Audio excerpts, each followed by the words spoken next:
Remember when one loudmouth Brooklyn lawyer walked into an Alabama courtroom dressed completely wrong and somehow turned grits, tire tracks, and the word Utes into comedy history? That was My Cousin Vinny. Released in 1992 by 20th Century Fox, the film starred Joe Pesci, Marisa Tomei, Ralph Macchio, Mitchell Whitfield, and Fred Gwynne in what became one of the most beloved courtroom comedies ever made. A goofy fish-out-of-water flick that quietly became the movie that lawyers quote in class, gearheads defend line by line, fans can recite from memory. Now, behind the chaos sits an unbelievable stack of real stories, accidental comedy moments, alternate casting choices, an Oscar controversy that just wouldn't die, and one unbelievably bizarre Joe Pesci side project that somehow became a real album.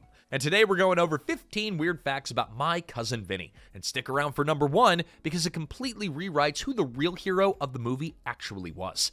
Now hit that like button and subscribe so you don't miss any of our deep dives. And let us know in the comments, what's the first scene that pops into your head when somebody says, My Cousin Vinny? All right, you Utes, let's bring some northern flair to the Deep South. Number 15, the Oscar win that Hollywood refused to believe. When Jack Palance opened the envelope at the 1993 Oscars and called Marisa Tomei's name for Best Supporting Actress, a chunk of Hollywood immediately decided something had gone wrong. It wasn't that she was bad, everyone loved her. The problem was the lineup that she beat. The loud Brooklyn hairdresser arguing about pause attraction had just edged out Vanessa Redgrave, Joan Plowright, Miranda Richardson, and Judy Davis. Dramatic royalty that critics usually describe with words like haunting and tour de force. So the rumors began that Palance was drunk, or Palance was confused, or Palance read the wrong name and nobody had the heart to stop him. But here's the problem with that theory. Price Waterhouse accountants had been backstage at the Oscars since 1953 for exactly this scenario.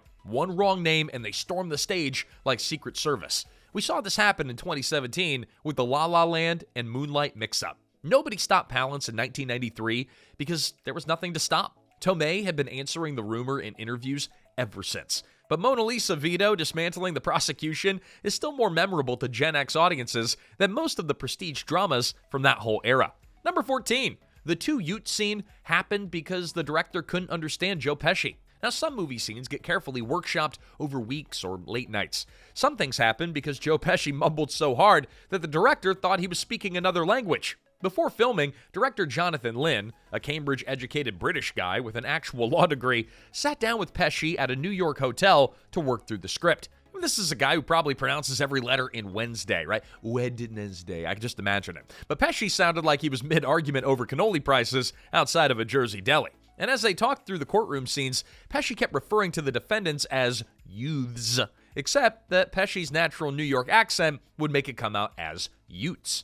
Now, Lynn stopped him cold. What is a Ute? Lynn immediately recognized the misunderstanding was actually funnier than anything that they could write on purpose, so he put the exchange straight into the script for Fred Gwynne. And Gwynne delivers it with that exhausted confusion of a Southern judge just silently wondering whether the lawyer actually passed the bar or fell out of one. Now, one accidental hotel conversation, one very polite British director who couldn't keep up, and a single mispronounced word that's been quoted in courtrooms and comedy bits ever since. Number 13, lawyers legitimately use My Cousin Vinny in law school. Now, most courtroom movies treat the legal system like a soap opera. Surprise witnesses crashing through the doors, lawyers screaming, "I object!" every 12 seconds, and somebody confessing in tears while the gallery gasps on cue. But then you've got My Cousin Vinny, a movie so legally accurate that real attorneys cite it in continuing education seminars, and legal commentators break down the cross-examination scenes scene by scene.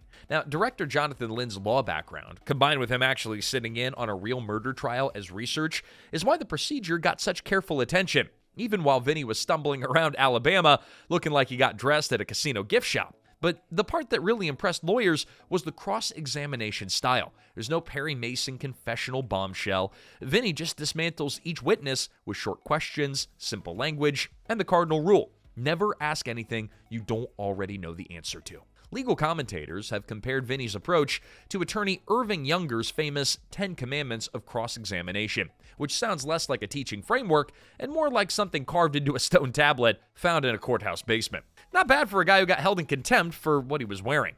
Number 12, Mona Lisa Vito's car speech was actually real science. Now, some movie scenes sound smart, but then you've got Marisa Tomei on the witness stand explaining automotive suspension systems like she's teaching a masterclass behind a Pontiac dealership in 1967. And the wild part? The screenwriter pulled most of it straight out of his head. Dale Launer had openly admitted that he did zero research for the scene. He just called it misspent youth as a teenager. He could recite the engine displacement, horsepower, and suspension setup of every American car sold in the country. Decades later, that obsession came pouring straight into Mona Lisa's testimony. But here's the gist. The prosecutors insisted that the defendant's 1964 Buick Skylark left the tire tracks at the scene. But Mona Lisa points out that the tracks are too even because the Skylark had a solid rear axle, which would have left uneven marks under those conditions.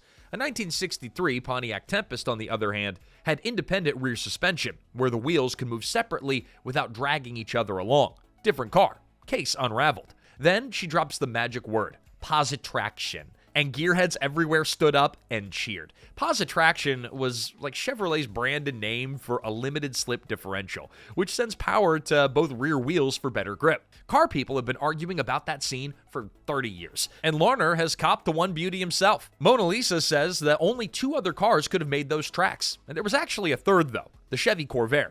Launer did know, but he just bet that nobody would notice. And then he ran into the one guy from his high school who would, right there at the premiere. The bones of it all still hold up. Gearheads quote this 2-minute lecture like it's the Magna Carta of automotive courtroom drama. Number 11. Ralph Macchio was secretly 30 years old. Now, if you grew up in the 80s, your brain still files Ralph Macchio under teenager, right? The Karate Kid, The Outsiders, My Cousin Vinny. The man looked perpetually grounded for missing curfew. So this one detonates brains in 1992. Ralph Macchio was 30 when My Cousin Vinny hit theaters. Not 21, not a Hollywood 24. A grown man with a wife, a baby on the way, and the world's most unstoppable babyface. His daughter Julia was born in May of 92, just weeks after the movie hit theaters, meaning that Macchio was playing a college kid road tripping to UCLA while becoming a father in real life. And audiences completely bought it. By that point, he'd spent nearly a decade playing America's favorite underdog teenager. He was already 22 when The Karate Kid came out. Daniel LaRusso wasn't supposed to grow up. He was supposed to ride bikes, get bullied by Cobra Kai, and learn life lessons from Pat Morita forever. Now, decades later, Cobra Kai built an entire show around the joke that Daniel LaRusso is now a middle-aged car dealer. And the only reason that it landed is because Macchio still looks like he could probably fit into the same headband. He credits genetics and healthy living. Gen X remains convinced that there's some secret Miyagi technique involved. Wax on, wrinkles off. Number 10. Fred Gwynne's final role was a masterclass in reinvention. Now, Fred Gwynne was 2 completely different people depending on what was on TV that afternoon. By day, Herman Munster, the lovable Frankenstein monster who somehow made being undead feel like suburban dad life. By night, Judge Chamberlain Holler in My Cousin Vinny.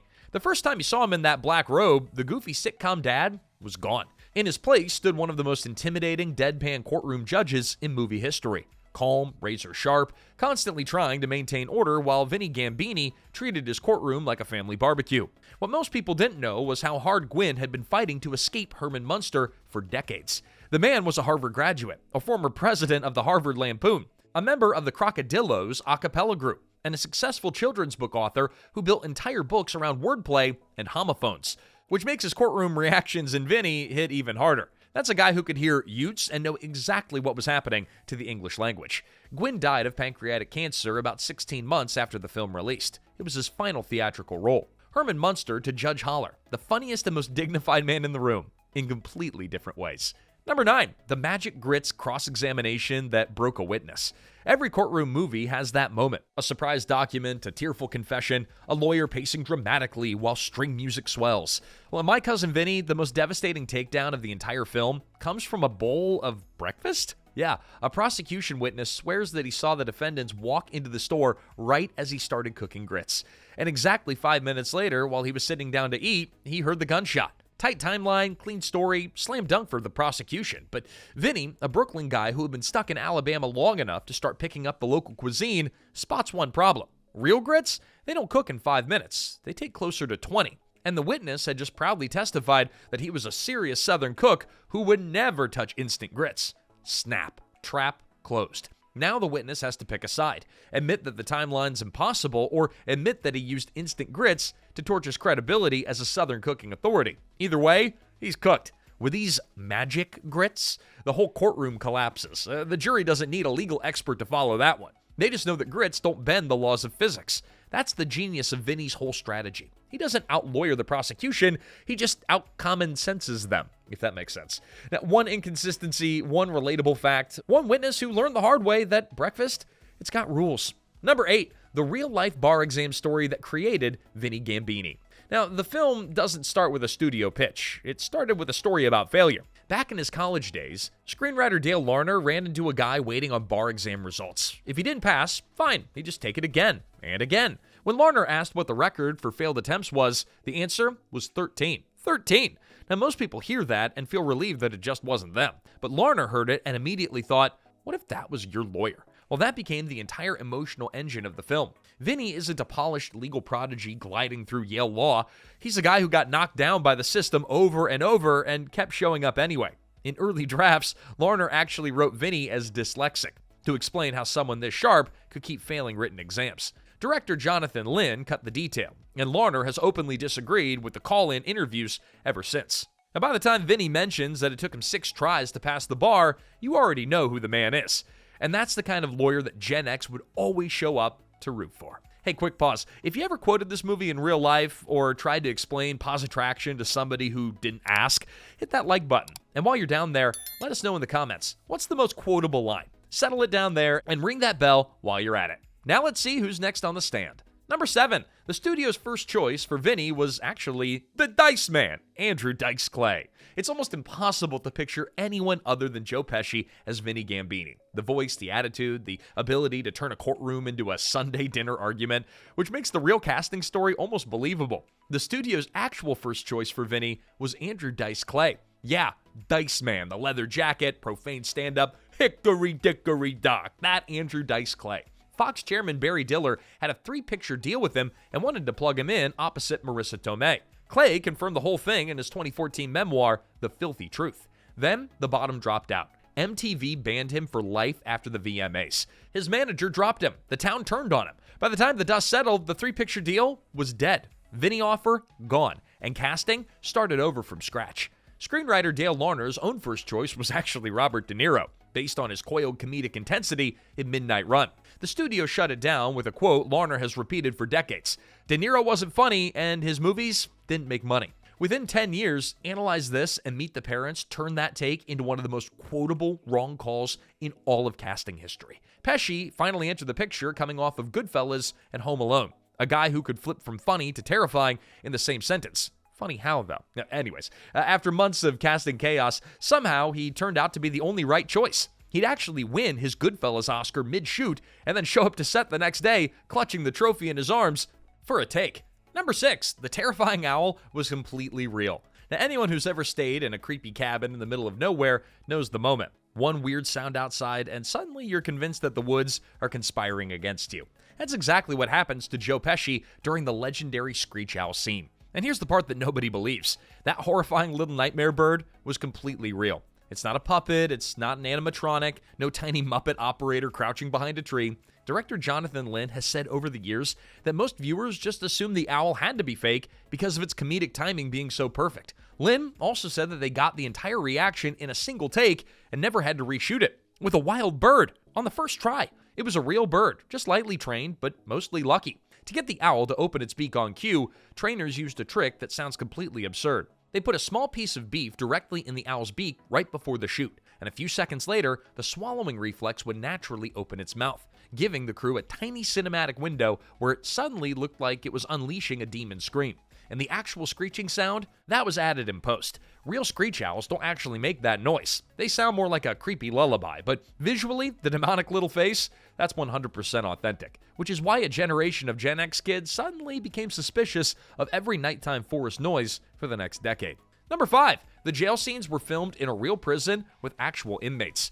Watching My Cousin Vinny as a kid, the jail scenes always feel weirdly intense compared to the rest of the movie. Vinny's cracking jokes, Bill and Stan look genuinely terrified, and it turns out there was a good reason for that. The production didn't build a Hollywood prison set. They filmed inside Lee Arundel, a real fully operational Georgia men's prison. So the cold walls, the barred cells, echoing hallways, that's the actual building, cells and all. And many of the background extras in prison uniforms weren't actors. They were real inmates, which means while Ralph Macchio and Mitchell Whitfield were trying to perform a comedy scene, they were surrounded by guys who genuinely lived there. Whitfield has talked in interviews about real prisoners yelling at them during filming, apparently saying things bad enough that the editors had to tone it down before any of it made it into the movie. Getting to set every day was a 40-minute walk through hallways of actual inmates shouting at the crew the entire way. Suddenly, those terrified facial expressions feel a lot less like acting. The weird tension that you feel in those jail scenes, your brain is picking up on something real. One of the funniest courtroom comedies of the 90s secretly contained scenes that were filmed inside a real prison, surrounded by real inmates, while Ralph Macchio somehow still looked like a sophomore taking the SATs. Number 4, Joe Pesci released an album as Vinny Gambini. The 1990s were a magical and kind of lawless time, a decade where anything could happen in pop culture and a record label would back it, which is how in 1998 the world got this sentence: Joe Pesci released an album in character as Vinny Gambini. Not a sketch, not a fake bonus track, not a stunt, but a real commercially licensed album on Columbia Records titled Vincent LaGuardia Gambini Sings Just For You. 6 years after the movie, Pesci walked into a studio, became Vinny again, and made an entire record. The album is a wild mix. You've got lounge standards, jazz crooning, gangster rap, novelty songs, even a Christmas track. I think it's called If It Doesn't Snow on Christmas. It is so rude. It's so irreverent. Do not have your kids around while you're listening to that. But it kind of all makes sense because Pesci had been kicking around the New Jersey music scene long before he was ever a movie star. He played guitar in Joey D and the Starlighters and had done a long-running comedy lounge act with Frank Vincent. You know, Go Get Your Shine Box, that Frank Vincent. But the track everyone remembers is a hip-hop song called Wise Guy, in which an Academy Award-winning actor raps in full mob character over a sample of Blondie's Rapture. And yeah, that song got an official music video, featuring supermodel Naomi Campbell dancing alongside Pesci. In 1998, for some reason, critics demolished it totally. The album peaked at number 36 on the Billboard Heat Seekers chart and then never sniffed the Billboard 200. Most people forgot it even existed within a week, but it survives as one of those late 90s artifacts that you find online and refuse to believe is real until you hear it. An Oscar winner looking at the world and asking, what if Vinny Gambini became a rapper? And a major record label answering, yes. Number 3, My Cousin Vinny was a slow burn hit that theaters almost missed. The film opened at number 2, just behind Wayne's World, which nobody could touch that spring, and pulled in $7.4 million on its first weekend on an $11 million budget. Then it did something rare. It barely dropped the second weekend or the third. Audiences kept showing up. The studio started kicking around a sequel within weeks, and by the end of its run, it had made back its budget roughly 5 times over. But then, home video happened. Once My Cousin Vinny hit VHS and cable rotation, the movie went from successful theatrical comedy to thing you've watched 45 times. Families found it on rainy Saturdays, TBS and TNT put it on a loop. People who had seen it in theaters were suddenly watching it again. People who hadn't were quoting two Utes at the office. Marisa Tomei's Oscar win the following March pushed sales even higher. By the late 90s, it had quietly become one of the most watched comedies of the decade. Not just because the theatrical run was huge, but because it never stopped running everywhere else. Lawyers were teaching from it. Gearheads were citing it. Comedy fans were ranking it next to Caddyshack and Airplane. A modest theatrical hit became one of the most rewatched movies of the decade. Pesci and Tomei went to work in 1991, and they've been on cable rotation ever since. Number 2, the stuttering public defender came from a very real and painful place. One of the funniest running gags in My Cousin Vinny is the painfully nervous public defender, John Gibbons, the lawyer whose stutter becomes so severe, entire sentences seem stuck in traffic before they reach the courtroom. Austin Pendleton played the role so convincingly that audiences assumed that it was just pure comedic invention, but it wasn't. Pendleton had lived with a stutter since childhood and spent decades working to overcome it, finding a working cure only in the 1980s, which meant that playing John Gibbons forced him to revisit something that he spent a lifetime trying to leave behind. So when director Jonathan Lynn, a friend going back to the 60s, sent him the script, Pendleton called and asked, "What kind of joke is this? I'm not doing it." Lynn took him to a Greek restaurant and persuaded him, apparently, over 2 bottles of Ritsina. So by the end of dinner, Pendleton had said yes, and he's been wrestling with that decision ever since. When the movie came out, the pushback was organized and immediate. The National Stuttering Project, I didn't even know that was a thing, publicly condemned the portrayal, calling on theater owners to issue refunds or add disclaimers, and announced plans to protest the 1993 Academy Awards over it. Now, Pendleton had been remarkably open about the cost. He said directors would tell him, "Oh, I loved you in My Cousin Vinny," and that would be the code for, "No way am I hiring you." And he turned down every subsequent role that required stuttering, no matter how strong the material. And in a 2019 interview, he summed up the whole experience in one sentence: "If I had to live my life over, I never would have done that movie." One of the funniest performances in the movie quietly carried one of the heaviest emotional truths. At number 1, Mona Lisa Vito was the real genius of My Cousin Vinny. For a movie called My Cousin Vinny, the person who actually saves the day, it ain't Vinny, it's Mona Lisa Vito. And the older Gen X audiences get, the more obvious that becomes. When Marisa Tomei was cast, she wasn't a major star, a recurring role on a different world with a few small film parts. Fox actually approached Lorraine Bracco and Carol Davis first, both of whom passed. The studio wanted somebody bigger. Jonathan Lynn wanted Tomei. Lynn finally won the fight by pulling out what he later called his trump card. He simply told the studio that Pesci wanted Marisa too. Nobody picks a fight with a leading actor right before filming. The studio caved, and that single move rewrote the entire movie. And it's because Mona Lisa wasn't written like a typical early 90s girlfriend character. She's not standing around reacting to the male lead. She's smarter than half the courtroom, emotionally tougher than Vinny, and ultimately the expert witness who cracks the case wide open. Without her, Bill and Stan are probably going to prison. The chemistry between Tomei and Pesci became pure comedy lightning. The biological clock Vinny scene alone, it's an instant classic, and it balances screaming match energy with genuine affection underneath. Like every couple arguing in the parking lot outside of an Italian restaurant in 1992. But something funny happened over time. Mona Lisa Vito stopped being viewed as a supporting character. Gearheads still argue about the car scene like it's actual evidence. Comedy fans quote her endlessly, so audiences still see her as one of the greatest underdog characters